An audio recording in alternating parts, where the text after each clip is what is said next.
Blackbody radiation and the photoelectric effect are two phenomena that demanded the development of quantum theory.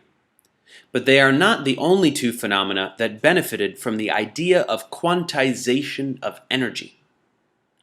Another mysterious observable phenomenon was that of line spectra. As it happens, when materials are heated sufficiently, they will radiate some of that heat off as light. And this light will have a range of energies that is displayed in a continuous spectrum. But some substances, like certain gases, will not display a continuous spectrum for the light, but instead they will generate line spectra, which show only specific values for the light emitted, which are represented by each line, which corresponds to a specific wavelength of light. For example, for hydrogen, we see just these four wavelengths of visible light rather than a continuous spectrum, which was puzzling.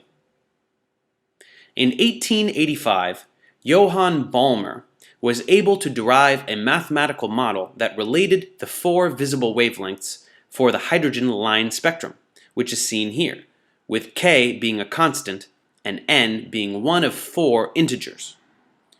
There were other lines for hydrogen in the ultraviolet and infrared regions, and Johann Rydberg was able to generalize Balmer's work to predict all of hydrogen's emission lines, where the N values are integers and R is the Rydberg constant.